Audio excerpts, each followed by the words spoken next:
On this episode of the Turnbuckle, the NWA suspends Nick Aldis. Vince Russo has some comments about Mia Yim's return on last night's Raw.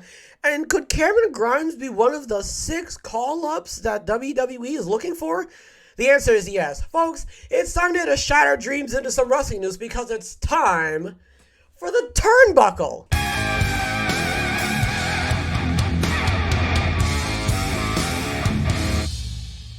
The NWA released a statement to PW Insider on Monday announcing Nick Aldis will not be at Saturday's Hard Times 3 or the promotion's television tapings scheduled for this weekend. He had been scheduled to wrestle Odinson on the pay-per-view. In a since-deleted video posted to his Instagram on Sunday, Aldis announced that he had given the promotion his notice and intends to become a free agent in January. According to those who saw the video, Aldis also stated, he had creative differences with Billy Corgan and finds the current NWA product, quote, embarrassing.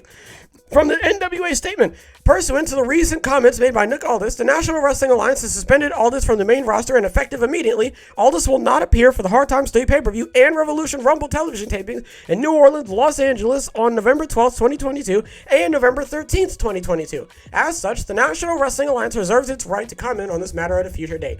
NWA Chief Operating Officer Joe Golly later said that it is unclear if Aldis will be scheduled for the company's television tapings in December. This is not a wrestling angle, Golly also clarified. Aldis also responded to an article regarding the NWA not running an all-female Empower event this year. If some of you are wondering whether stuff like this factored in my decision to give my notice, you'd be correct, he tweeted. Also, fans in NOLA, I don't know what that means, I'm sorry. Sorry to disappoint, but I was removed from the shows this weekend after giving my notice. I fully intend to fulfill my obligations to the audience, but unfortunately, the company doesn't seem to share the same values. A follow-up post reads, during an appearance on Busted Open Radio in January, Aldis revealed that he signed a contract extension with the NWA. He was also scheduled to challenge Trevor Murdoch for the NWA World Heavyweight Championship at NWA 74, but was later replaced in the match by Tyrus. Corgan appeared on Busted Open Radio in July and explained the change to the NWA 74 main event and also expressed his frustration with Aldis. In the case of Nick Aldis, yes, your number one contender for the NWA World Heavyweight Championship against Trevor Murdoch in St. Louis. I've dealt with this man for over 4 years, and for every ounce of politicking you see publicly, there's about 10 times worse behind the scenes, Corgan said. No one stresses me out more in the NWA than Nick Aldis. No one is more highly paid than Nick Aldis, and no one is more unhappy than Nick Aldis. Listen, I'm not Nick Aldis, okay? And I'm not Joe Golly. So, and I for sure haven't seen anything about the NWA. I'm just, okay, hand on my heart, what's it? How do you, like that, right? Isn't it like this with the Scouts Honor thing? I haven't seen NWA. So the last thing I'm going to do is sit here and be like, oh, I bet he was doing this and I bet he was doing that. It's rude to speculate, right? Now, I don't actually know, because if you read, he's like, listen, there's a lot of stuff going on behind the scenes, okay? And he also was like, no one stresses me out more in the NWA than Nick Aldis. So you gotta think that there's obviously some sort of like he said, some backstage politicking. He said for every ounce of politicking you see publicly, there's about 10 times worse behind the scenes. Okay, so whatever was going on, it all came to a head, and Joe Golly was like, you know what? That's it. I'm not having any of this anymore. It seems like Nick Aldis was unhappy with the way that NWA was sort of like doing its thing, right? And it also seems like Joe Golly wasn't too happy with the way Nick Aldis, I guess, was carrying himself, I mean, he took him out of the main event, right? So what does that say? First of all, what does that say about Nick? And second of all, what does that say about Joe? Like, what exactly did the both of them do? Because I'm not taking any sides, okay? France, Sweden? I'm Sweden in this. Or Finland. No, Sweden. I'm Sweden in this. I'm Sweden in this, okay? I'm not going to sit here and be like, oh, I'm going to go, and I'm not in anybody's camp. Again, I don't know what's going on. The only thing I can assume is that clearly there was some type of disagreement, right, between the both of them. There was clearly a disagreement, okay? One of them was like, hey, I don't like the way that you're doing things, and the other one was like, hey, I don't like the way that you're acting. So obviously, hold on, let's go back to the top. No. Sunday. He was given the promotion as notice and intends to become a free agent in January. So, to be fair, he did the right thing. You know when you give your 2 weeks notice and all that, he did the right thing in the sense of like, hey, I'm not just gonna drop everything and then leave. I'm gonna let you know that I'm on my way out of here. And then NWA suspended him. So at the end of the day, I don't really know. I don't know what's going on. But this is a very Because, I mean, to me personally, when I think of the NWA, I think of Nick Aldis, I think of Trevor Murdoch, I think of NWA Power, I think of, like, the classic, like, they've got, like, the background with the logo, with, like, the tiled logo and everything, and the live crowd and stuff. They're very old school. It's a very old school way of doing wrestling, So, this is a very, very prominent topic to speak about, just because I feel as though that it was something that, I didn't really see coming. They took him out of the Hard Times 3 pay-per-view, and they took him out of another pay-per-view, but he also said that he was going to fulfill his obligations. So, I mean, listen, I'm not Joe, I'm not Billy, and I'm not Nick. I don't know what happened. I personally have no idea what exactly. Now, I know what Nick is feeling, because Nick obviously said it, it's the way that NWA is carrying itself, right? Now, I don't necessarily know why exactly NWA decided to just pull the cord out, for Nick Aldis. But again, I'm not either of them. I don't know. And maybe at some point down the line, there's potentially going to be some more news about it surfacing, So until then, I'm never going to be, unless it comes out that one of them did something shady, I'm not taking any sides until I know the full story, all right? So that's all I'm going to speak on. Next, we are going to be talking about Vince Russo and how he blasted Mia Yim for returning on Raw. While speaking on Legion of Raw, Vince Russo brought up Mia Yim's return to WWE television. He simply blasted Mia Yim for meaning absolutely nothing after her return. And again, bro, this is just, all this show is catering to the fans you already have. Graves is making it, oh my god, it's Mia Yim. Crowd was flat. Now, I'm not gonna lie. Now, listen. It made me think back to when Nikki Cross debuted again, right? The crowd definitely was flat. Now, I might just have a bunch of wax in my ears, okay? And, I'm not using the cotton swabs properly, okay? And maybe I didn't hear the correct. To be fair, though, there's been multiple times when it'll be like, oh, I was in the live crowd and I heard this and I heard that. You know what I mean? So at the end of the day, I don't fully know. But I can say with certainty that there was at least for me, there was a louder pop for Mia than there was for Nikki. Was it absolutely earth-shattering? No. But it was louder than Nikki Cross. So, what'd he say? Sorry, crowd was flat. Yeah, not only that, if by chance you have a casual fan watching the show, they're saying, Mia who? She means nothing. Yeah, she means absolutely nothing. She means as much as the Sky Sisters, bro. Listen, okay. I know Mia Yim. I know a lot of people know Mia Yim. A lot of people know Mia Yim from when she was Reckoning and when she was running around in, the Thunderdome era, right? They know that she's married to Keith Lee and all that sort of stuff. And also I remember there were rumblings and the tumblings about her showing up to AEW and, being with Keith Lee and everything like that and all that sort of stuff. I'm not going to sit here and say Mia Yim isn't a good wrestler or anything like that, okay? If I'm going to be honest, I don't really, know enough about Mia Yim to really say all that much. But I'm going to say this. The crowd was flat. I don't know. They weren't flat. They did pop. There was a pop. There was an audible pop for when Mia Yim came back. My main gripe, right?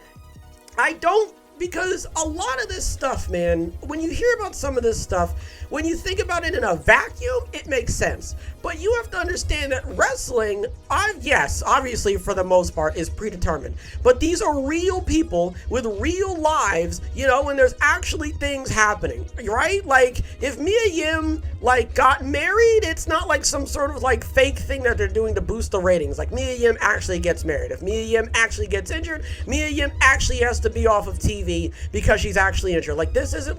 These aren't they're actors. Yes, they're actors. But if the point I'm trying to make, right, is what is going to happen after this whole OC storyline ends? What is going to happen after the OC versus Judgment Day storyline is over? Because is Mia Yim going to be like, all right, guys, that was great, but I'm going to go and do my own thing? Or is Mia Yim going to do the thing where she's like, hey, I'm going to be with you guys now, and now, if that's the case, that's not really bad. I just don't want Mia Yim to just sort of, be pushed into this storyline for the sake of the storyline. storyline, and then when the storyline's done, Mia Yim doesn't really have anything going on. That's my main worry with this entire situation. I just don't want Mia Yim to be featured prominently in this storyline specifically, and then we just never hear from her again. Personally, I wouldn't even have chosen Mia Yim. And he's kind of, okay, I low-key agree with him. You had Raquel Rodriguez right there. You could have used, Raquel, no. It's Raquel Rodriguez, right? Not Raquel Gonzalez, it's Raquel Rodriguez. What, the point is, okay, you had someone there. And they were talking about using her, but just because they were talking about using her doesn't mean they were actually going to use her. So I can't really sit here and be like, oh, why did you use her? So anyway, that doesn't matter. The point is, anyway, it doesn't matter. I worry because I'm not going to say this is bad. I'm just worried, man. I'm just worried, like, don't put her in a storyline, and then once the storyline is over, she clearly doesn't have anything going on. Because we've seen that time and time again with many wrestlers, where they'll be in a prominent storyline, and then once that storyline's over, they're kind of just floundering. And when I say floundering, I mean, like, they're in matches, and occasionally they'll have, like, a feud, but it lasts, like, 2 weeks, and the feud itself isn't even that prominent, and it's not enough to be on a pay-per-view or anything like that, you know what I mean? So, at the end of the day, man, I'm looking forward to the storylines that she's going to be involved in, but I'm hopeful, okay, and I'm optimistic, and I just want the best for her, and also the OC, you know what I mean? Like, I don't like it when they do stuff like this, because it's so easy for them to just sort of fade into the background after the whole storyline is over, because they clearly didn't have anything planned for them. That's all I'm worried about. Finally, WWE is looking at Kramer Grimes for a main roster call-up. Let's see. Since making his WWE NXT debut in 2019, Kramer Grimes has been a mainstay on the roster, but his tenure there may be coming to an end. On the most recent episode of Wrestling Observer Radio, Dave Meltzer said that there have been discussions regarding promoting him to WWE's main roster. The change is being considered by the company, but it is unclear if it will ever happen or when it may go down. Grimes has flourished in NXT, holding the North American Championship and the $1 Million Championship at various times during his tenure. Most recently, Grimes took part in a plot against Schism, and Joe Gacy made several attempts to enroll him. That wasn't something he was interested in, though, and as Grimes has tried to drive the faction away. The Good Brothers were even persuaded by Grimes to be his tag team partners versus Schism on the October 18th episode of NXT. Grimes even made a brief backstage visit on Raw during the storyline. However, the six-man tag team bout did not fix their problems, and this week Grimes and Gacy will square off in singles play. While WWE may transfer Grimes to Raw or SmackDown, he isn't the only wrestler the company is concentrating on. Now, I don't fully remember what I said in yesterday's episode, but I was like, oh, Nathan Frazier, Axiom, Carmelo Hayes. I'm sure Carmelo Hayes is one of them. I think because I'm talking so much, my nose is like shaking, so it's like making it itch. That's why I'm scratching my nose so much. Leave me alone.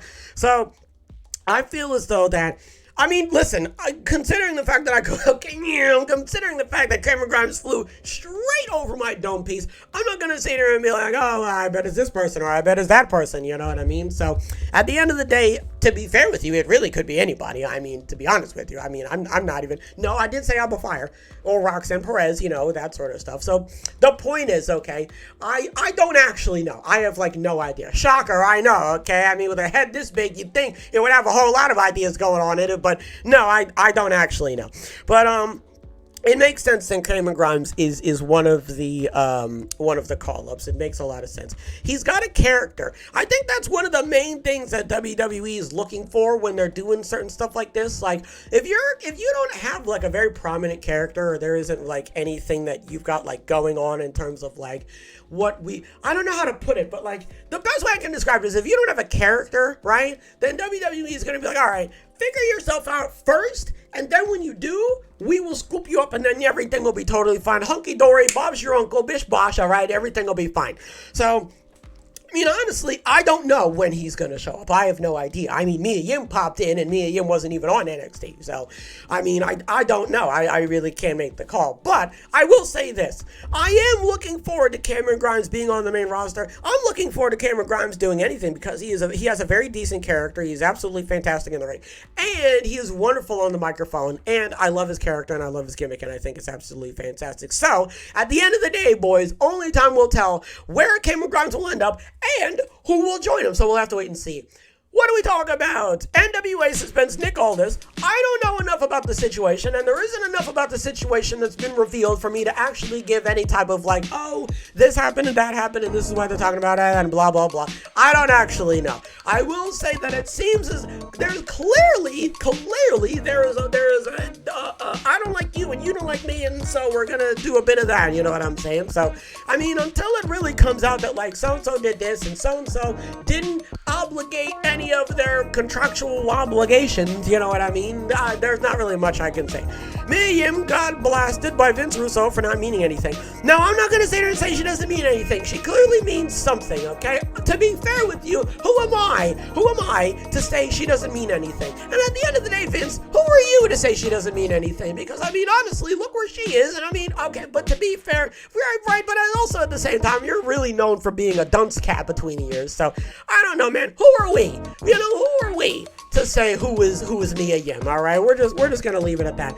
And Cameron Grimes is more than likely one of the 5 to 6 NXT call-ups that is being considered for the main roster. Again, an absolutely wonderful competitor. He's absolutely fantastic on the mic. I love his character. I can't wait to see where he goes.